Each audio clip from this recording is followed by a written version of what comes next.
चाणक्य अमित शाह जी को बधाई देते हैं कि उन्होंने कम से कम सच बोलने का काम किया है।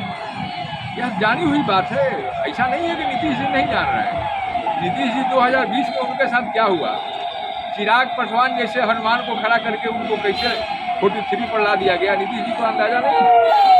वो भी सतर्क है, लेकिन कहीं ना कहीं मजबूरी है नीतीश जी। वो जानते हैं कि महाराष्ट्र जैसे एकनाथ शिंदे ठगे गए, मैं भी ठगा जाऊंगा। और कोई देवेंद्र फडणवीस जैसा बीजेपी का अगर एनडीए की सरकार बनती है तब, हालांकि इसकी संभावना नगण्य है, लेकिन अगर ऐसा परिस्थिति बनती है तो कोई देवेंद्र फडणवीस जैसा बीजेपी का नेता यहाँ खड़ा हो जाएगा जो मुख्यमंत्री का चेहरा होगा। और अमित शाह जी ने ईमानदारी पूर्वक इस बात को कहा है कि समय बताएगा कि मुख्यमंत्री कौन है। मेरा नाम सूरज है और आप 4 PM देख रहे हैं। बिहार में चुनावी वर्ष है और इस चुनावी वर्ष में एक तरफ जहां मानसून शुरुआत हो गया है, वहीं दूसरी तरफ बिहार की राज्य में गड़बड़ाहट हो गई है। हमारे साथ कांग्रेस के वरिष्ठ नेता कमलदेव नारायण शुक्ला जी हैं। हम इनसे जानेंगे, इनसे बात करेंगे आखिर जो है कल केंद्रीय गृह मंत्री अमित शाह ने कहा कि बिहार का सीएम चेहरा कौन होगा यह समय बताएगा।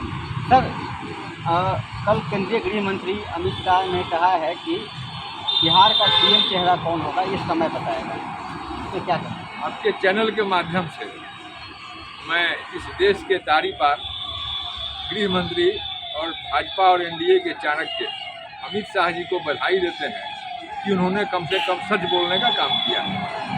यह जानी हुई बात है, ऐसा नहीं है कि नीतीश जी नहीं जान रहे हैं। नीतीश जी 2020 में उनके साथ क्या हुआ, चिराग पासवान जैसे हनुमान को खड़ा करके उनको कैसे 43 पर ला दिया गया, नीतीश जी को अंदाजा नहीं है। वो भी सतर्क है, लेकिन कहीं ना कहीं मजबूरी है नीतीश जी। वो जानते हैं कि महाराष्ट्र जैसे एकनाथ शिंदे ठगे गए, मैं भी ठगा जाऊंगा। और कोई देवेंद्र फडणवीस जैसा बीजेपी का अगर एनडीए की सरकार बनती है तब, हालांकि इसकी संभावना नगण्य है, लेकिन अगर ऐसा परिस्थिति बनती है तो कोई देवेंद्र फडणवीस जैसा बीजेपी का नेता यहाँ खड़ा हो जाएगा जो मुख्यमंत्री का चेहरा होगा। और अमित शाह जी ने ईमानदारी पूर्वक इस बात को कहा है कि समय बताएगा कि मुख्यमंत्री कौन है। सर, ये देश के प्रधानमंत्री नरेंद्र मोदी बिहार दौरे पर बार बार आते हैं, लेकिन ये कभी नहीं कहते हैं कि 25 से 30 फीट से नीचे, इसको कौन है? देखिए, नरेंद्र मोदी जी हमारे देश के प्रधानमंत्री और स्लोगन मास्टर भी हैं।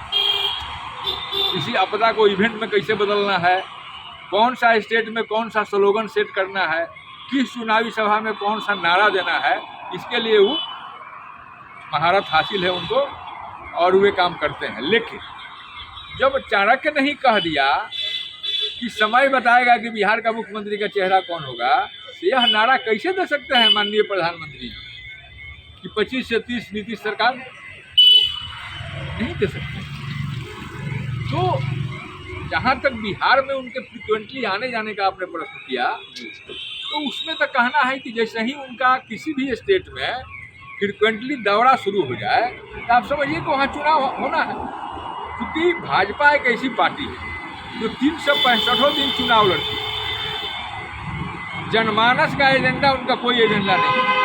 आज देश में महंगाई है, यह एजेंडा उनका नहीं है। बिहार में पलायन है, यह एजेंडा उनका नहीं है। संवैधानिक संस्थाएं लूटी जा रही है, यह एजेंडा उनका नहीं है। क्योंकि संस्था को तो लूटने का काम वही कर रहे हैं।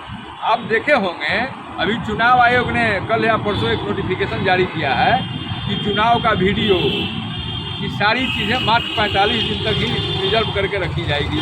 क्या बात है भाई? जब 1 साल तक रहने का प्रोविज़न पहले से है, तो जहां बेईमानी का दौर चल रहा है वहां 45 दिन करके चुनाव आयोग क्या साबित किया है?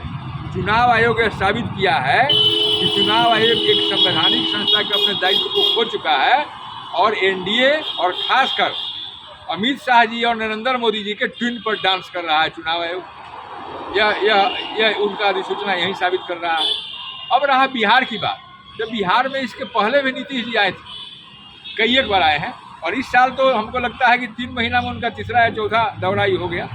और अभी 20 तारीख को सिवान में आए थे। तो सिवान में तो मैंने पूछा था कि 2015 में सिवान के सभा में जो जो घोषणा आपने किया है उस सारे का कार्यान्वयन रिपोर्ट आप पब्लिक के जी में दे दीजिए। आप देखे होंगे बहुत सारा वीडियो जितना सरकारी तंत्र था, DM, SP, SDO, DSP, BDO, CO, PCO, JR, TCO, इस सारे महकमा के जितने पदाधिकारी हैं, सारे लोग भीड़ ढोने में लगे हुए थे, क्योंकि मोदी जी देख चुके हैं कि पटना के रोड शो में फ्लॉप रहा, विक्रमगंज की सभा फ्लॉप रही। तो ऐसी स्थिति में सीवान वाला सभा में शासन तंत्र का पूरा दुरुपयोग किया गया और भीड़ जुटाने के काम किया गया। कई जीविका दीदियाँ ने वीडियो पर कही हैं कि हमें ज़बरदस्ती लाया गया, है ना। इस ढंग के कई पीडीएस दुकानदार हैं जिनको ज़बरदस्ती गाड़ी से आदमी को ढोक कर लाने के बाद कहा गया। इसका वीडियो वायरल हो रहा है। ज़रा नरेंद्र मोदी जी वो वीडियो खोल के देख लें कि वह जनता का भीड़ था कि ज़बरदस्ती बुलाकर लाने वाले कर्मचारियों का भीड़ था। अगर कर्मचारियों का भीड़ था जो वीडियो से साबित हो रहा है, तो ऐसे प्रधानमंत्री को डूब मरना चाहिए जो जनमानस के जन नेता होने का बात कहता है, प्रधान सेवक होने का बात कहता है, और अपने चुनावी सभा में जनता के पैसा का दुरुपयोग करके कर्मचारियों को दोहन करके, शोषण करके, भयभीत करके भीड़ जुटाने का काम करता है। इसके बाद वो भीड़ नहीं जुटती है। यह साबित करता है कि बिहार की जनता इस बार ठान चुकी है कि एनडीए का सफाया करना है और जुमलेबाज सरकार से बिहार की जनता को मुक्ति देना है। सर, आखिरी सवाल है कि इंडिया गठबंधन में क्या सीएम चेहरा को लेकर सस्पेंस है या जो एसपी यादव हैं वो क्लियर?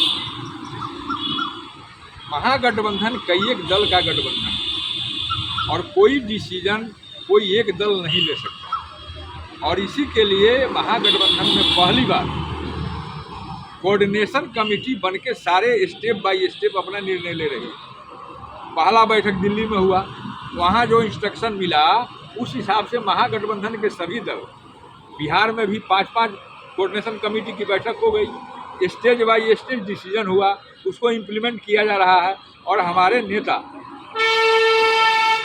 कृष्णा अलवारी जी जो प्रभारी हैं बिहार प्रदेश कांग्रेस कमेटी के, और सेकेंड लाइनर नेतृत्व के नायक वर्तमान अध्यक्ष राजेश कुमार जी ने कई एक बार मीडिया को कह चुका है कि समय आने पर सभी बातें सामने आ जाएगी, इसके लिए बहुत हड़बड़ी नहीं है। और महागठबंधन इस बार कोई काम हड़बड़ी में नहीं करने जा रहा है।